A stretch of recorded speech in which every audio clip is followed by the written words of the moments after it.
Hi everyone. My name is Allie Fairchild, and I am the Chicago director for the Factory Farming Awareness Coalition. And for those of you who are not familiar with FFAC, we work to educate people about where our food comes from and the impact of our food choices. A big part of our work is giving presentations at high schools, colleges, businesses, and community groups. But with most people staying at home right now, we're focusing a lot more on online programming, such as webinars, in an effort to continue to bring this important information to people. I'm really excited about today's webinar, which we've titled Health, Wellness, and Food Choices, Your Questions Answered, because not only is this a topic I am personally passionate about, but joining us today is Dr. Verena Rossa, our board chair, and Dr. Jade Dittaro, one of our board members. These are brilliant women who have a lot to share about the connection between our food choices and health and wellness, and I am so thankful to have them here for this discussion. The three of us hope this hour together will be a relaxed conversation, and we want to get through as many of your questions as possible. I have a list of questions that were submitted in advance, and we'll also take questions live here. So once we get started, feel free to send your questions through the chat. When you submit a question through the chat, it will be seen by everyone here. If you would like to ask your question more privately, you can send the question directly to me in the chat, and I'll ask it without using your name. If you could be sure to only either send your message to everyone or me, that will help ensure that every question gets seen and asked. Whether you're joining via audio or video, please remember to keep yourself muted. We'll also be putting some resource links in the chat throughout the discussion, so watch for those. And if you could, in the chat right now, let us know maybe where you're joining from so we can all see where everyone is joining from today. Okay, I'm going to let each of our guests share just a little about their background and experience, and then we will get started. So maybe Verena, would you like to go first?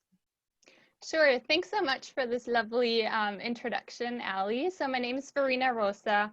I've been the chair of directors for FFAC for the past 2 years, and it's been really such a pleasure and honor to serve the organization kind of behind the scenes.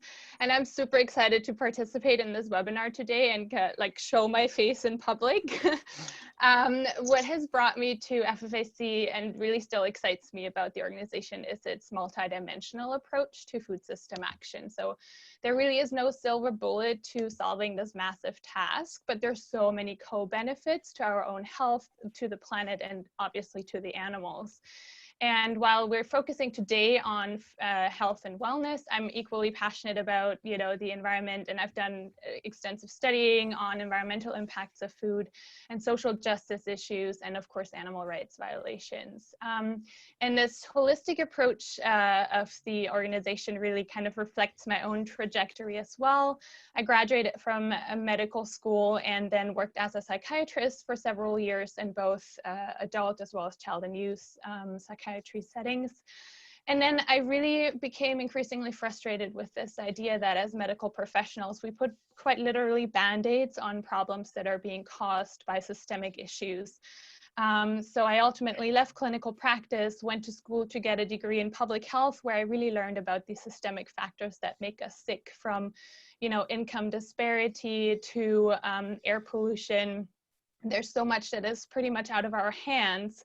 And then as I was going through that degree, I realized, okay, we have all this knowledge and research in academia, and barely any of it makes its way onto a decision maker's desk, let alone into policy and practice. So that really triggered my interest for knowledge translation and community organizing. And So I'm now a PhD student looking at how, as academics specifically, we can use health evidence to drive climate policy.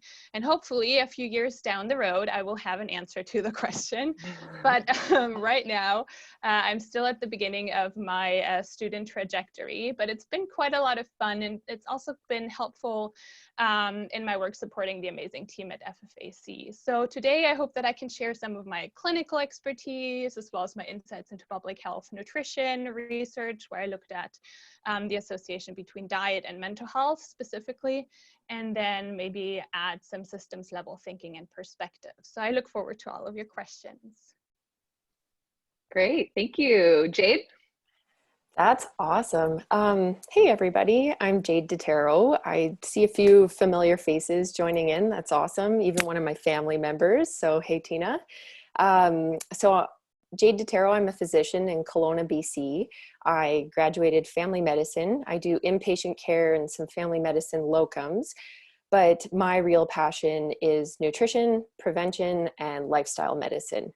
I have been on hot pursuit to obtain as much knowledge as humanly possible on nutrition. And again, like Verena, I was feeling like I was getting stuck in medicine, more of a medical manager than somebody who could really do the holistic, WHOLE, whole holistic approach. And so through my own health experiences as someone who suffers with an autoimmune disorder, who had gained over 50 pounds, who was not feeling like my true self, I did a bit of self-discovery, and I noticed that not only was what I was doing was helping me, but it was helping my patients. And so I've just catapulted into this nutrition domain. I have a certificate from Cornell University on plant-based nutrition. I am challenging the American Boards of Lifestyle Medicine exam in November, and hopefully I'll have my own practice one day, being able to do consulting. I'm getting closer and closer. In the meantime, I'm kind of this goofy feature on social media who likes to share a bit of insight into what my life is like, what I eat, what I do, and to try and inspire people to think of medicine as Hippocrates, the godfather of medicine, said, and it's let food be thy medicine, let thy medicine be food. So I'm super excited, brand new board member to FFAC. This is my first event with them and my first webinar, so look out. Yeah, I think it's all of our first official webinar, so we're all learning as we go here. Yeah. Okay, great. Thank you guys so much. So let's get started with our first question, and this was sent in advance. A lot of people wonder if there is one simple thing you can do, take, or eat that is going to make you less likely to get COVID-19. Now, we all know the answer to this is no, but can you each elaborate a little bit on that? Yeah, so thanks for that question. Obviously very timely. I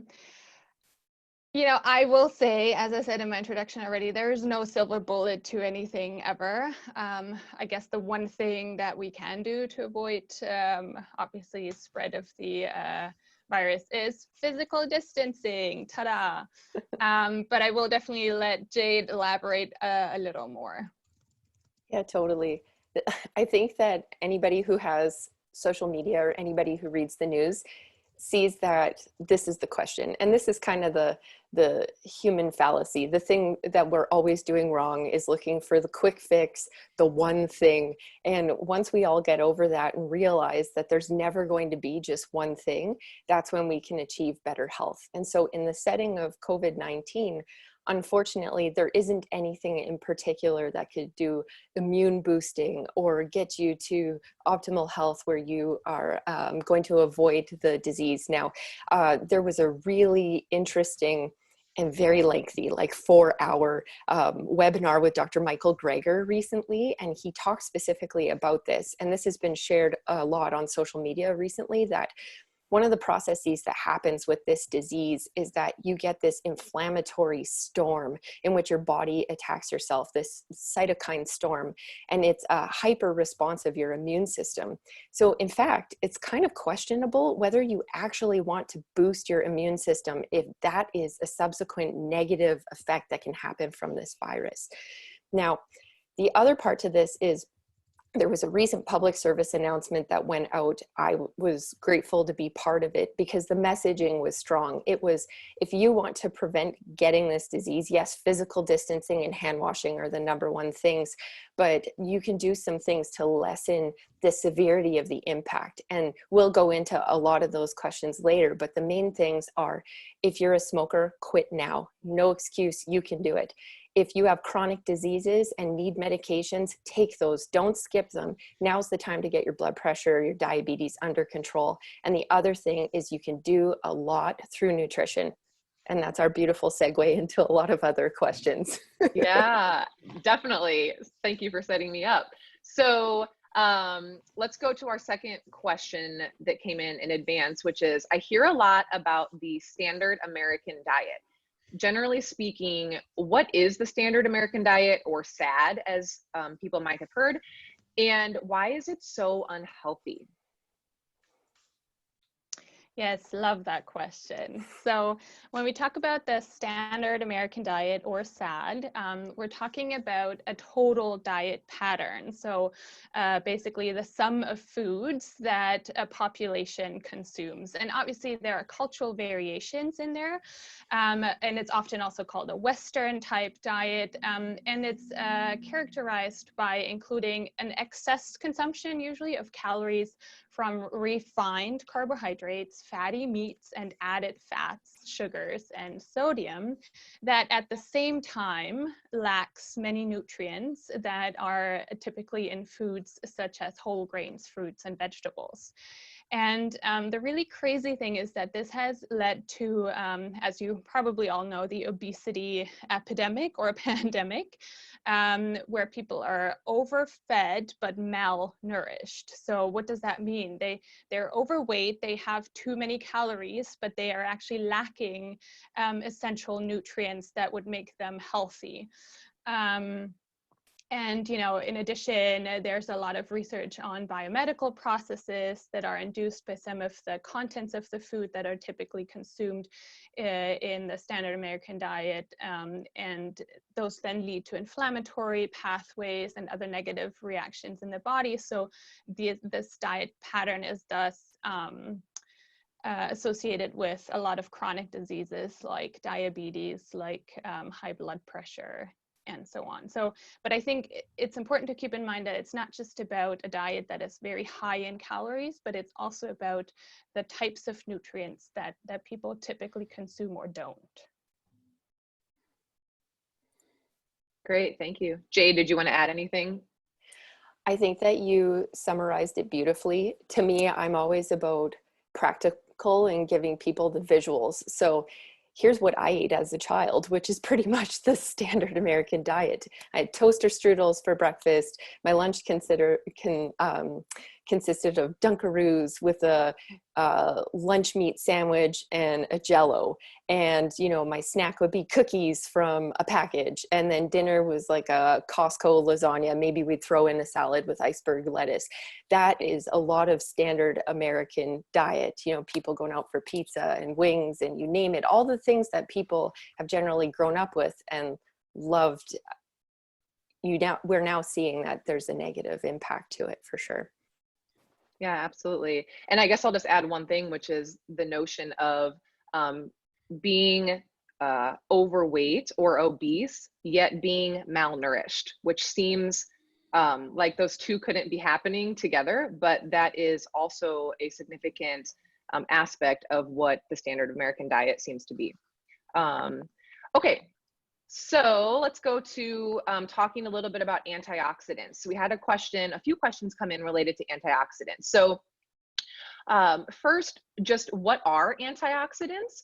Why are antioxidants so important to health? And then maybe some foods that are highest in antioxidants.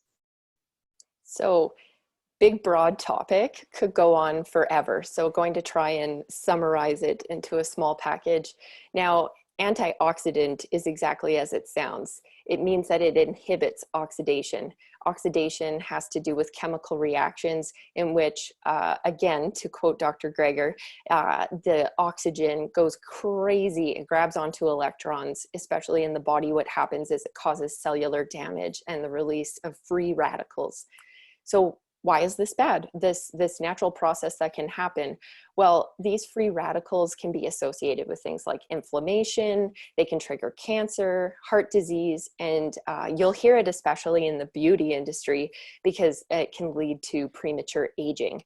Now, antioxidants are like these little cleanups that help to combat the cellular damage. And the thing is, they're found in abundance in plant foods. If you look at a comparator of all of the different foods and their level of antioxidants, a lot of the meat-based foods would actually be comparable to products like Snickers in terms of their antioxidant level. Probably the highest level of antioxidants in animal-based food would be in human breast milk. And then after that, I think it's something ridiculous like oxen liver. Now, if you want really great antioxidants, a lot of people know the basics. Berries, they are powerhouses, and blueberries, blackberries, strawberries, you name it. A lot of people talk about goji berries. Now, most of us cannot get fresh goji berries and they're dried. And so by the time we get them, they've lost a bit of that property. So fresh is best. As well, green tea, greens, purple cabbage, pretty much look at any fruit or vegetable with vibrant color. And now a way to tell if a food has high antioxidants, especially fruit, is to cut it and see what happens. Now, apples and bananas, we both know, get a bit brown if you cut them and leave them to sit out. And a lot of times when people make fruit salad, they put lemon juice. And that's because lemon juice has lots of antioxidants to help stop the browning process. And the browning is actually oxidation. So although apples and bananas are great foods, they don't have as much antioxidants as some of the other food items. Ali put a link in there to a resource for the Daily Dozen. Yeah, I wanted and to Dr. get Greger, which is wonderful. You mentioned Dr. Greger twice, so I wanted to make sure people that don't know who he is know. I put the link to nutritionfacts.org and then also his app, which is a great app. You can continue, Jade, but yes, Yeah, I wanted to let everybody know about Dr. Greger. I put the link to his section on antioxidants because he has a written blurb with a ton of videos. And the reason I keep mentioning this gentleman is Dr. Michael Greger has a nonprofit organization called nutritionfacts.org. His main MO is simply evidence-based medicine. And as a physician, that is my default. And so I want what's the best resource with the best evidence and none of this phooey that you find from a lot of self-proclaimed experts on the internet. So that's the summation of antioxidants. So lots of vibrant and colorful fruits, especially berries, greens, etc. So I see a question came in asking if frozen berries are better than dried. Would either of you like to speak to that?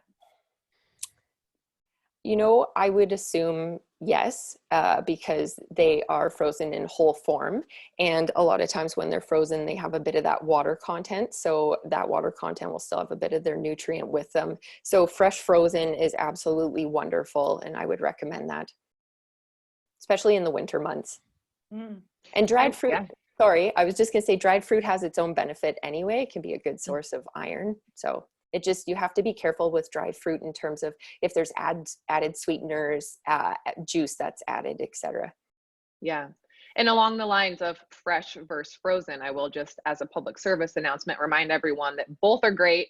There is frequently a misconception out there that frozen fruits or vegetables might not be as nutritious, but really both fresh and frozen go all for them.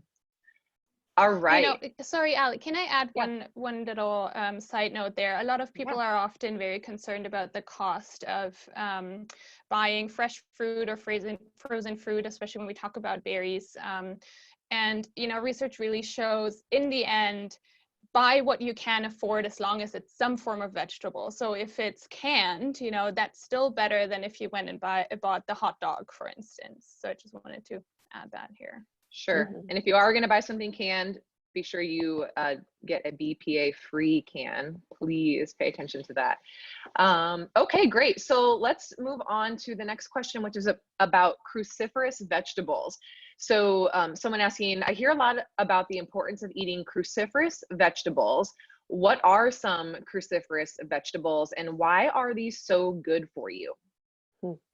All right, so cruciferous vegetables, most people will remember in their childhood, their parents saying, eat your broccoli. There's good reason for that. Broccoli, cauliflower, Brussels sprouts, cabbage is also in the list, kale, collard greens, turnips, arugula, watercress, wasabi is part of this, bok choy, radishes, rutabaga. So there were a few in there that really surprised me, and that's not an all-encompassing list, but a couple good examples. So cruciferous vegetables, not only do they have a ton of vitamins, minerals, and phytonutrients, so they have things like folate, vitamin K, lots of fiber, and they're low calorie and they're dense, so they will fill you up, but they have a compound in them called sulforaphane. And so why this is important is because there's evidence showing that it could potentially prevent or even inhibit certain cancers. It can improve eyesight, it can improve brain functioning, reduce inflammation, it can help to regulate diabetes. And so this is a great compound. One of the secrets that I always tell people with cruciferous vegetables is, in order to release the goodness, chop them well before you're actually going to cook them. And that helps to release this. The other thing you can do is add a bit of mustard seed or dry mustard, and that activates this. The other thing is something that's cheap and really easy that you can do at home is grow sprouts. So broccoli sprouts are wonderful. They've actually done quite amazing studies on broccoli sprouts and their positive effect on cancer. And so you can easily sprout in your windowsill. It doesn't matter if you're in a condo, even a basement apartment, you just need a little sliver of light, and you can have sprouts within just a couple days. It's really amazing. There's lots of great tutorials online, and I'll see if I can find something as we go on and paste it in here.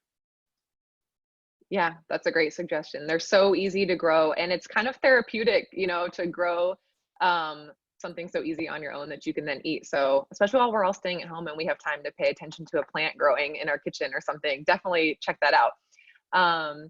Okay, so let's see here. Verena, this one's going to be for you. Can you talk about the importance of getting enough sleep? Why is getting enough sleep so important to our overall health? How does what we eat affect sleep? And this is a really important question because we know that about, I think, 1/3 of all people are sleep deprived. So do you want to talk about this a little bit? Yes, I'd love to talk about sleep. It's one of my favorite pastime activities. So I think one really interesting thing when I first learned about sleep and the relevance to health is that sleep is actually necessary for your brain and your brain only. Your body wouldn't necessarily need to sleep. Your body would be rested enough if you just laid down and gave it, you know, time to chill. So that's really important, because when we think about your brain, when you're awake, your brain is working constantly, right? Whether you realize it or not. So obviously it needs to calm down, and that's why sleep is so crucial and so important to us. And so here's something that I really thought was mind-blowing. Did you know that after 3 or 4 days straight without any sleep, you can actually die? So but this means like no sleep, right? Not even nodding off for a couple of seconds, which is, by the way, a reason why this is a very popular and effective enhanced interrogation method. And sleep is also one of the key symptoms of many mental health issues. So when I was a practicing psychiatrist, we would talk very often about sleep patterns and sleep hygiene, so measures that can help you sleep better. And it's to a degree that when you are deprived of sleep over longer periods of time and you have a certain susceptibility, you can develop really severe mental health symptoms, even up to becoming psychotic. So obviously sleep, very important. So, but all of this is for mental health. What does it have to do with my body? Well, we know, and we increasingly learn more about a very strong mind-body connection. So the brain really is the motor for your body. So if you have a rested brain, you're more likely to be resilient against other pathogens or for diseases. And I know there's always a lot of talk about how many hours a day should we sleep. So when we believe the evidence, 7 hours are ideal. Interestingly, the associations between longevity and sleep is kind of a U shape. So if you sleep less than 7 hours, it's a risk factor. If you sleep more than 7 hours, it's also a risk factor. But let's keep in mind that there's really individual variability there. So if you're like me and I sleep less than 9 hours a night, I can't do anything. So I've accepted that the 7 hour figure does not work for me. And when it comes to the question about how is that related to what we eat, so I think besides the fact that most of us know, caffeine will hinder sleep. If you have a big overly filling meal right before you go to bed, your sleep is probably going to be influenced negatively.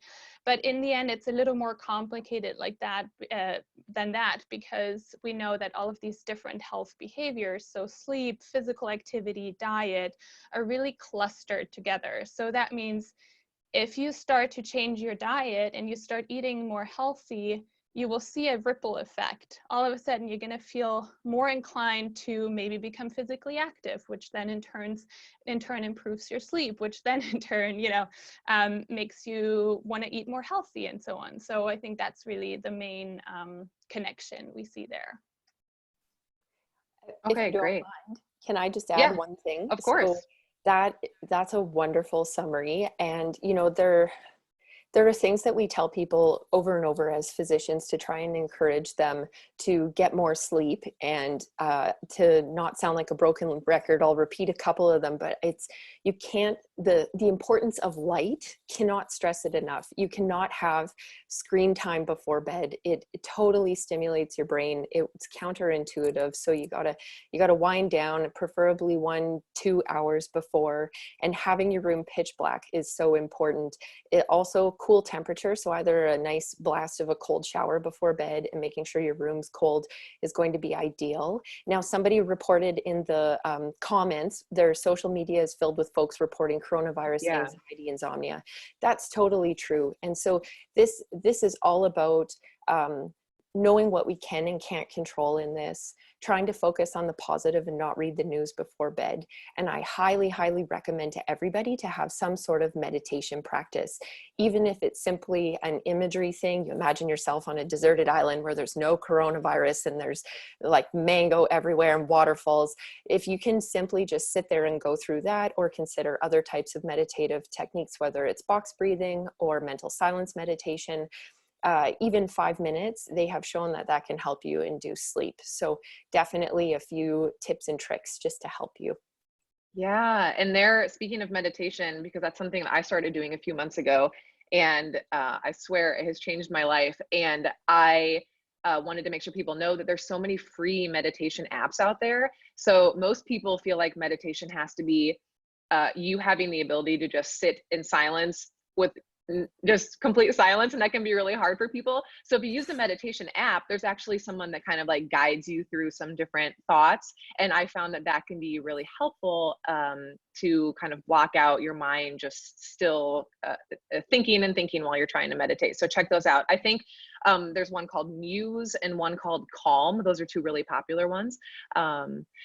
But okay, great. So we have a couple more questions that have come in the chat, which Rowdy, who is our Portland director, hi Rowdy, thanks for the question. And you're actually setting us up here for my next question. So I'm going to ask the next question that came in advance, because it's going to set you guys up to also be able to talk about Rowdy's question.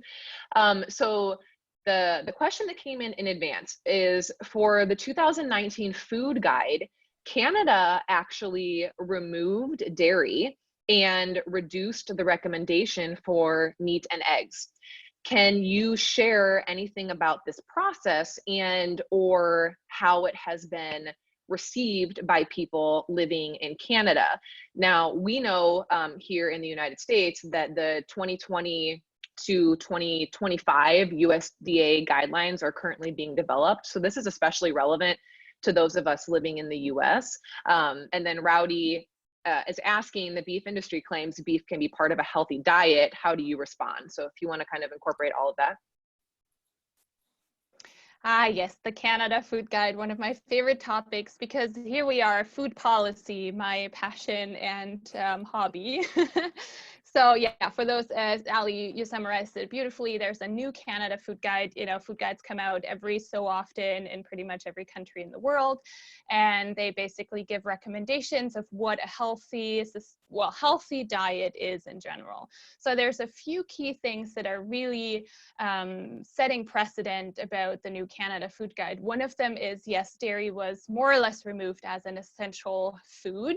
And this is super interesting because when you compare it to, I think, the food guide from the 70s, when it was still recommended for an adult to drink 1 liter, so that's 4 large glasses of milk every day as a health food, to now saying, nah, you probably shouldn't consume it at all.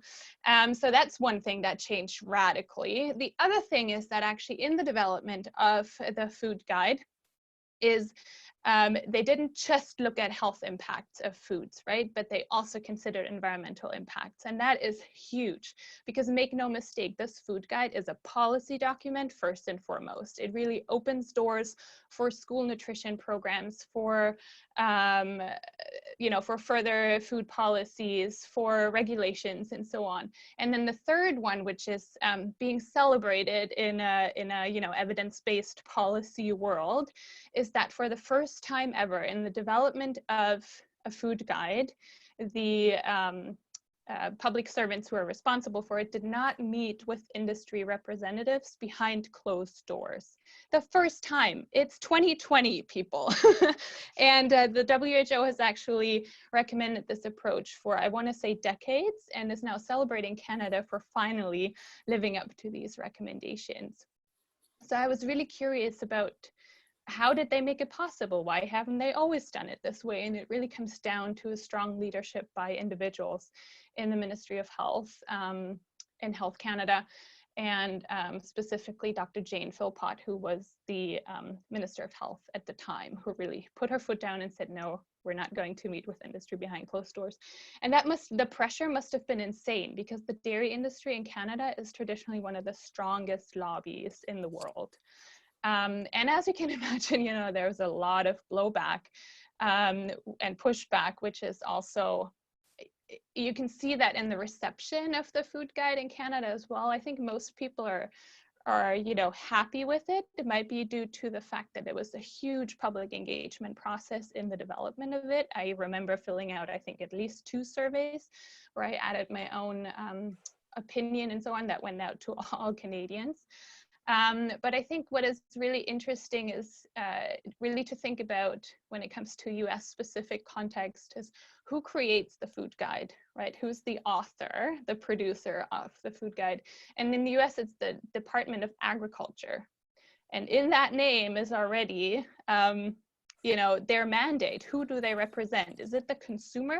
It's not the health department, it's the agriculture department. So they are representing the industry of the agriculture, the interest of the agricultural industry. So I think there's a lot of explanation there why there's such a difference between different dietary recommendations.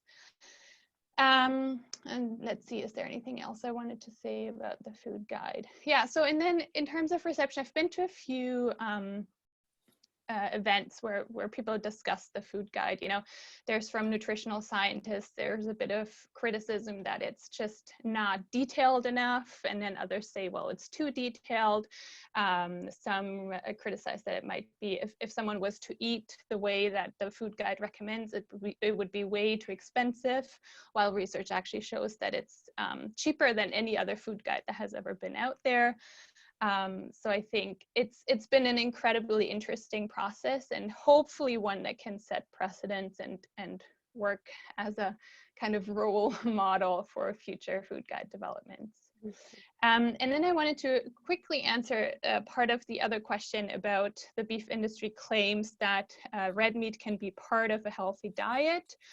I would say for red meat and processed meat specifically, and I know there's another question about that as well, I would strongly oppose to that claim, because we do know it's now been classified as a carcinogen.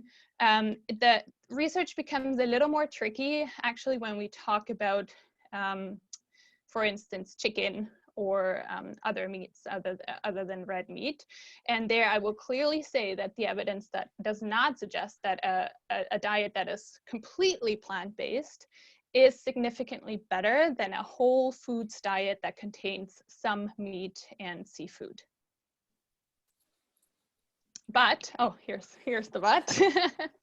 As we see in the development of the food guide as well, we really shouldn't end the discussion about food there, right? What we eat does not just affect ourselves, it affects everyone around us, it affects the animals, obviously, and even more so, I think what is an increasing content of these discussions is the environmental impact.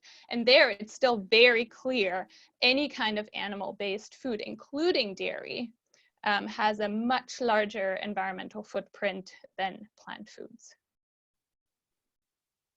Okay, I want to get this one more question in here at this point, since you brought up this in that response, Verena, which is the World Health Organization has stated that red meat is a known carcinogen and that processed meats have been linked to increased rates of certain types of cancer. Can you comment on this? So is there anything more, I guess, that you would want to add, either of you, to that designation by the World Health Organization? I would, for sure. Great encapsulation also of the food guide. You know, it makes sense when you have two of the most well-respected registered dietitians in the world, so Brenda Davis and Visanto Molina, giving input. You know, water is your beverage of choice. As a physician, one of the #1 issues we see, especially in the elderly, is dehydration. So to shift to water also speaks volumes. And, you know, to really emphasize plant-based proteins over animal ones has been great. And that is because of things like the classification of red meat. So red meat is considered a class 2A carcinogen by the World Health Organization. That is the same category as DDT, which was in bug spray that most people avoid so much now, and glyphosate, which is Roundup, which has been a huge hot topic in terms of genetically modified foods. Now, red meat, they have seen a link with colorectal cancer. They've also looked at it from a pancreatic and prostate cancer perspective, but there's more. You can also increase the carcinogenic properties by pan frying and barbecuing meats. So that black char is actually carcinogenic. It releases something called polycyclic aromatic hydrocarbons and also heterocyclic aromatic amines. Now, processed meat is even worse than red meat. So it's a class 1 carcinogen. It's the same category as smoking and asbestos, which everyone would agree are bad for you. So then why are we still serving things like lunch meat to children at school cafeterias? You know, anything that's processed would include sausages, hot dogs, bacon, lunch and deli meats, ham, a big Easter tradition for a lot of people, smoked meats, dried meats, jerkies, and meats in a can, which makes me think of my Nana, like circa way back when. So these carcinogens, you know, are something that are unfortunately still a staple in a lot of people's diets. Now, back to this whole beef industry claiming beef can be part of a healthy diet. If beef is red meat and it's a class 2A carcinogen, then there's no way that it can be part of a healthy diet, not to mention the saturated fat and cholesterol, which is in it, as well as components like L-carnitine, the link with TMAO, and all these inflammatory compounds that contribute to most of the chronic diseases in the world. And these chronic diseases aren't in isolation. Diabetes, heart disease, high cholesterol, obesity, cancers, kidney disease are all part of the same disease process that comes from food, the hardening of the arteries through inflammation of the endothelial lining and beyond. So the interesting thing is the WHO actually established this, what was it, Verena, like 6 years ago? I think in 2014 is when these were classified as carcinogens. So, and the other piece that I would mention is that if you're going to speak in the context of a pandemic, so all of the pandemics, you know, the SARS, the MERS, the 1918 flu, what we have going on now are all from animal to human transmission and our relationship with animals and eating them. So again, from a public health standpoint, a human health standpoint, I can't stand behind anybody saying that beef can be part of a healthy diet when we're seeing more and more of these links that are happening.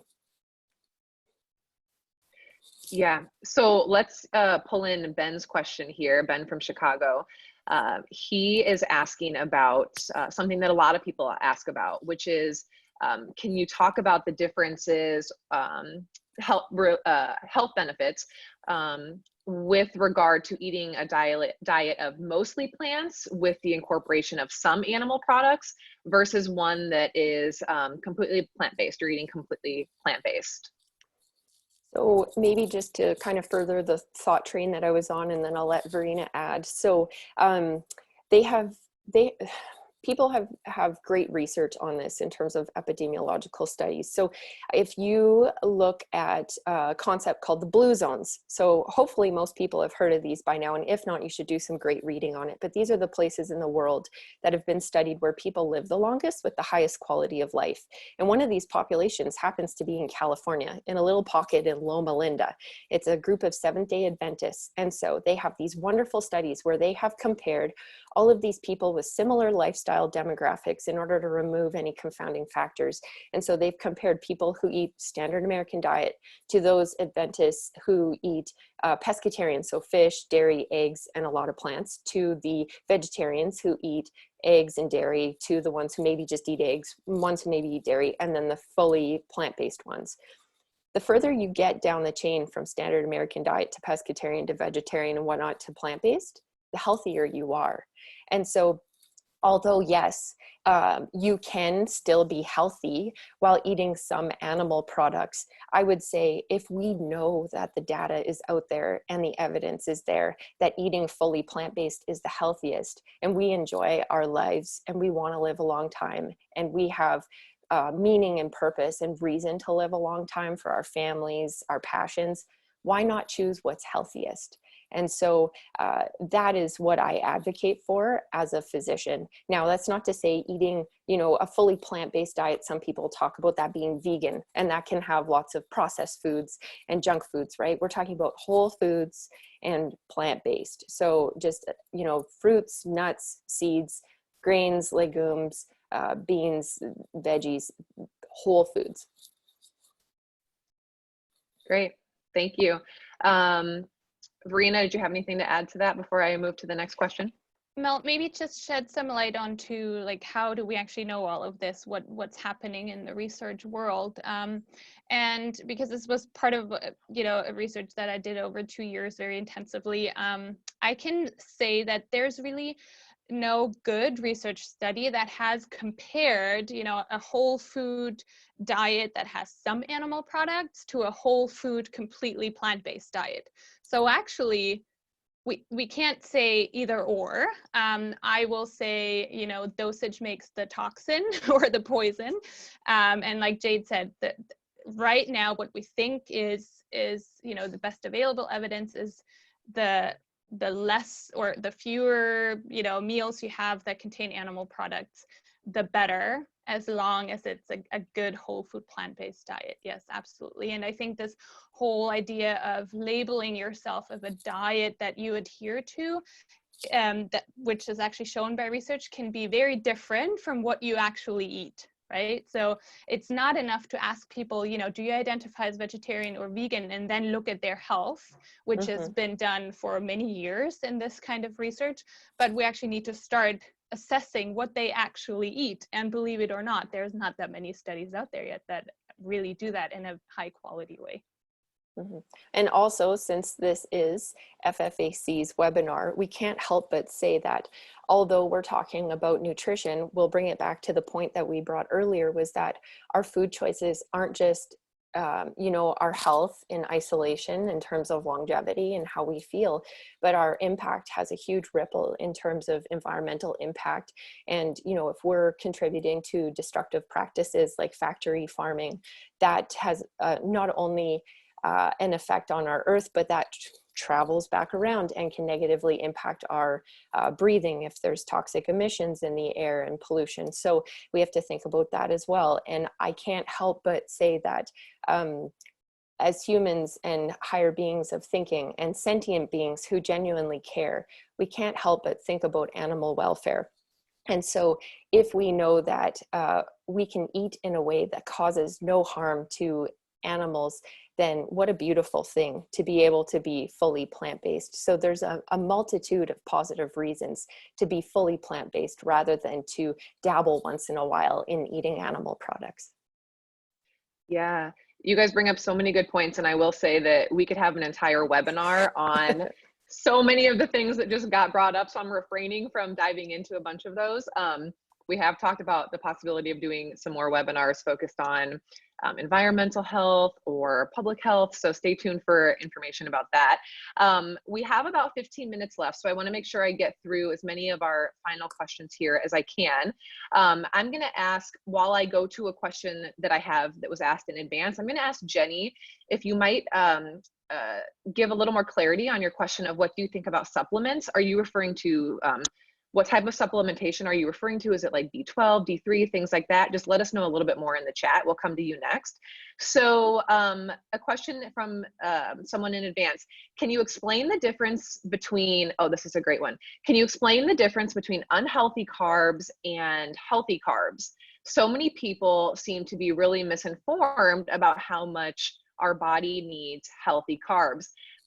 This is a great question. We know there is a big difference between a donut and a banana, both of which contain actually about the same amount of carbohydrates. So can you guys speak to that at all? Jade, maybe if you want to. Sure. So all the time I overhear people talking about things, and I'm going to bring this up. I was like, I'm not sure if I'm going to bring this up, but like the ketogenic diet. And it's because people notice they lose weight really quickly and they're like, oh, wow, I feel amazing. But for those who don't know that diet, the predominant thing that you cut out is carbs. And one of the big food groups that you eliminate on top of breads and pastas and crackers and whatever is fruit. You barely eat any fruit. And after my huge rant about antioxidants and the wonderful properties of plant-based foods, I find it just mind-boggling that you would eliminate such a powerhouse food group. And so they contain carbs, and there is nothing wrong with those type of carbohydrates. Carbohydrates aren't necessarily the enemy, it's what is also in it. So if you think about things like donuts and cakes and cookies, what you're looking at actually are fat bombs. So it's more the fat that I worry about than anything. Trans fats from them being processed, the saturated fat from the animal products like the butter and the eggs that are in there, the cholesterol that's also in there. And so those can become unhealthy carbs, although really I would just call them unhealthy fat and processed bombs. So generally speaking, processed carbs from a package or anything that would contain these heavily high fat animal products, I would say to avoid. Now, in terms of whole grains, there is absolutely nothing wrong with getting whole grains. And I'm going to put a link from Brenda Davis, the registered dietitian that I mentioned earlier. And it has this beautiful summary on whole grains. You know, they're small, hard, dried seeds that grow on grass-like plants. And she gives this beautiful hierarchy about which whole grains are the best bang for your buck. And so what it comes down to is keeping them as intact as possible. So quinoa, which has been like buzz power food, everybody eat it. There's actually good evidence that it's great. And it's one of the strongest whole grains, as well as barley. And then as you start to cut and refine the grain, it loses the nutrients that are in it. And so things like steel cut oats, they get sheared. And so they're kind of the next down the list. Then you have the rolled oats, then you have shredded whole grains like shredded wheat, and then you get down to whole wheat flour. After that, you start to lose all of the nutritional properties. So I tell people when you're reading labels, even for bread, make sure that it's whole grain that you're getting. Silver Hills Bakery, I have no affiliation. I just think they're a wonderful bakery that has wonderful product. But more than anything, I tell people to get some really good organic to avoid the glyphosate that can potentially be in grains, whole grains. And if you buy them in bulk, I swear they're dirt cheap. It doesn't have to be expensive to eat these. You can get 5 kilogram, 10 kilogram bags. They last forever. You can store them in a cool place, wherever, depending on how much space you have, but it can be inexpensive and you can get really wonderful essential nutrients. Yeah, and thank you for bringing up Brenda Davis. I wanted to bring her up as you were talking and you did it for me. So because we don't have, hours to talk about things like keto and paleo right now, which we definitely could, I want to recommend everybody check out Brenda Davis. She is someone I saw speak a few months ago. Jade, I know you know her somewhat well. A leading authority, in my opinion, on the topics of the ketogenic and paleo diet. So please look her up to learn more about those topics. Okay, Sorry, I pasted her talk in the chat so that people can watch it. Yeah, definitely check that out. Okay, so about 10 minutes left here. Let's get through a few more questions. I'm going to go back to Jenny. Let's see.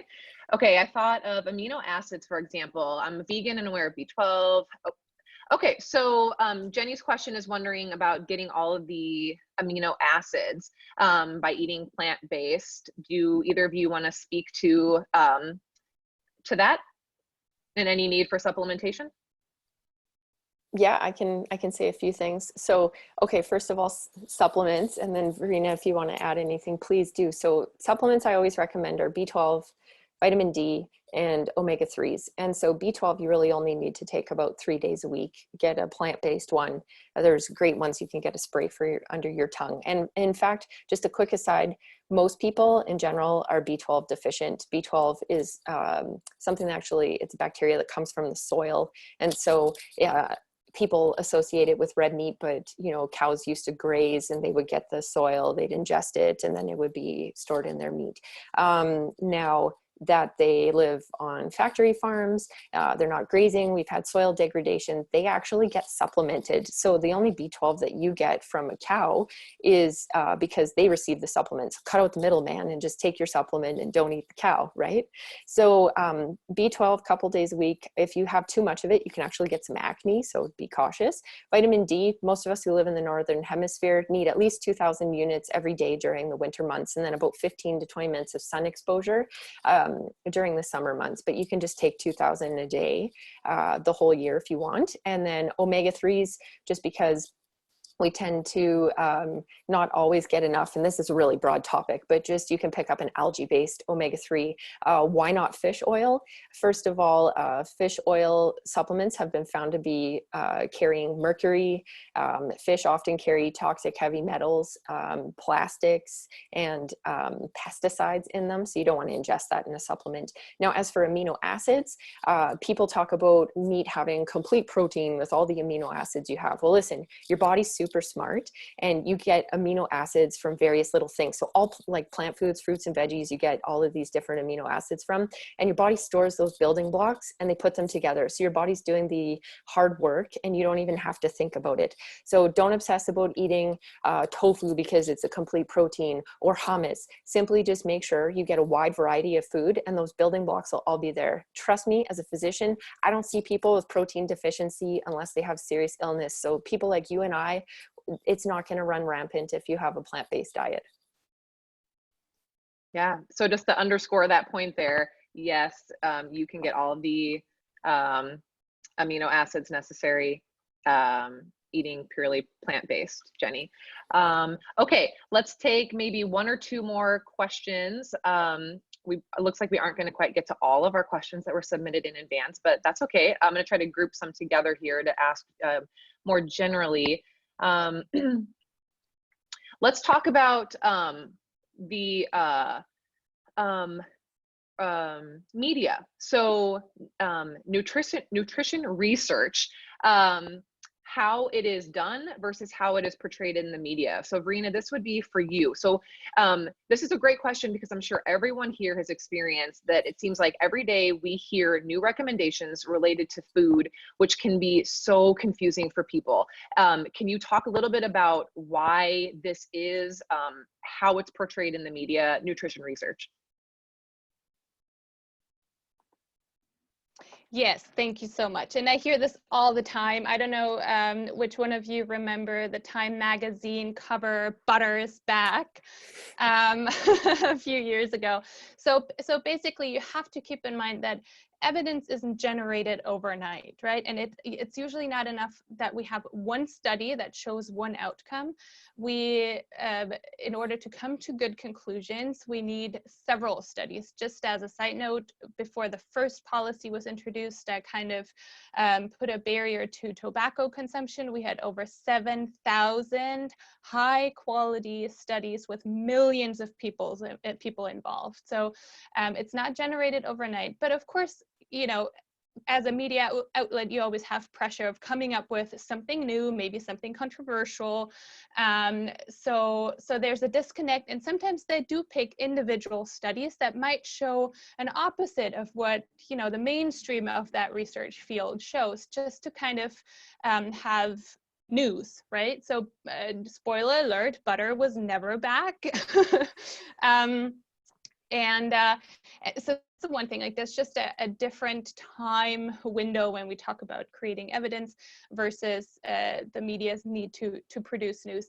And then on the other hand, obviously, and I'm sure you've all thought about this and heard about it before, is research is not unbiased, right? No human being is unbiased, first of all. And then second of all, money for research has to come from somewhere. So, you know, it's really important to look at where's the source of the funding and to what degree could that funder have influenced some of the decisions that go into a research project. There's thousands of small decisions that go into a research every single day. So just for example, if you compare a generally very clean diet, right? Let's say whole foods, mostly plant-based, that has butter in it, and you compare it to a junk diet that doesn't have butter in it, well, guess what the results are, right? The healthy diet is gonna be better, but is that due to the fact that butter was included? Probably not, right? But that's, you know, that's how you can portray your results. So I think always be critical about what you hear, where it comes from, and how long that has been discussed in the field. Absolutely. Okay, great. I'm gonna, Jade, I'm gonna skip you being able to contribute anything to that. Okay, and go to another question. I want to be sure to get this one in because I know that I have gotten this question so many times, and I'm sure that anyone here who eats at any level of a plant-based eater has gotten this question, which is, I've heard soy is bad for you. Is this true? So I'm gonna let Jade, maybe, do you want to speak about that? Sure. So, and I also would like to just throw in, we always want to be eating organic soy. So just as a PSA, I'm sure you'll mention anything related to that, but thank you. Mm-hmm. No, that's an awesome point. And I mean, really, if we can, we should choose organic as much as possible, even with your produce. If you're wondering like where to pick and choose your funds and where they go, you can look for the Dirty Dozen. You just Google it online. It shows you the top produce that you should buy that's organic, just to avoid the pesticide spray and support local if you can. Don't be afraid to ask farmers, but same with soy. And most soy that's for human consumption is non-GMO organic, which is great. So I hear this all the time in clinic. It's soy can cause man boobs and it contributes to cancer and it has estrogen, and isn't that bad for you? You know, people worry a lot about exogenous hormones. Well, actually, soy has something called phytoestrogens in it, and you would have to drink the equivalent of about 4 liters of soy milk a day in order to get any significant estrogenic property. And I have never met anybody who would even get close to consuming that amount. In fact, they have done some studies, and maybe Verena knows about these studies a bit more than I do, looking at people who have soy in their diet on a daily basis. And they did show a lesser incidence of hormonally based cancers like breast and prostate. So soy is actually a complete protein if we're going to get excited about that. You can get it in whole form because tofu can be considered processed, although I would like to designate it as a healthy processed food. And so you can get whole soybeans, you can get edamame, which is soy, and it can be a wonderful staple in your diet. So there is absolutely no concern there. If people are worried about hormones, what they should be worried about are the naturally occurring hormones that are in dairy. Unfortunately, a lot of the dairy products that come to the market are from impregnated cows who are still lactating from their previous pregnancy. And in pregnancy, there's a bit of a hormone surge, especially as you near the end of the pregnancy, much like humans. And so you're getting all of these excess hormones from a pregnant cow who's already producing some growth hormones for a growing calf, and you're getting enough of a hormone surge that they have started to have concern that there's a link between dairy and various cancers. As an aside, there is some hormone in meat as well. So again, if we're trying to avoid hormone, I definitely tell people to eat as little animal product as possible. Great, thank you. Verena, did that kind of cover everything that you would say, or do you want to add anything? No, definitely. I think in the interest of time, that's another webinar that we could do just on soy, right? Yeah, totally. So yeah, I see that it's 3 o'clock now, and before people start leaving, I just want to make sure that I say, thank you guys all so much for taking the time, for taking an hour out of your day to participate and listen in at whatever level you engaged. We appreciate you being here. I do want to let you know that we weren't able to get to all of the questions. This is definitely a hot topic for sure, because we have so many questions that we weren't able to get to. So maybe that means we will do another webinar or two in the future to answer more of these questions and take more from you. I do want to let everybody know that they can check out our website, which is ffacoalition.org. Actually, I'll put that in the chat right now. And on our website, you can see, make sure I send this to everyone here. And I also want to add my email address. You can see upcoming events that we have. So we have webinars happening all the time right now. As I explained in the beginning, we are doing a lot more online programming with the current stay-at-home situation. So please check our events on our website to attend some of our future webinars. If you have any questions and you want to follow up on anything that was talked about today, or that maybe we didn't get to, please feel free to email me. I added my email into the chat. If you want to stick around, if you have like a burning question that we didn't get to and you really want to ask it, feel free to stay around and we can take a minute to answer that question. Otherwise, thank you guys so much, and we look forward to seeing you maybe on a future webinar. All right, bye. And I want to just watch the chat here and see if there's anybody that says they have a kind of question that we didn't get to.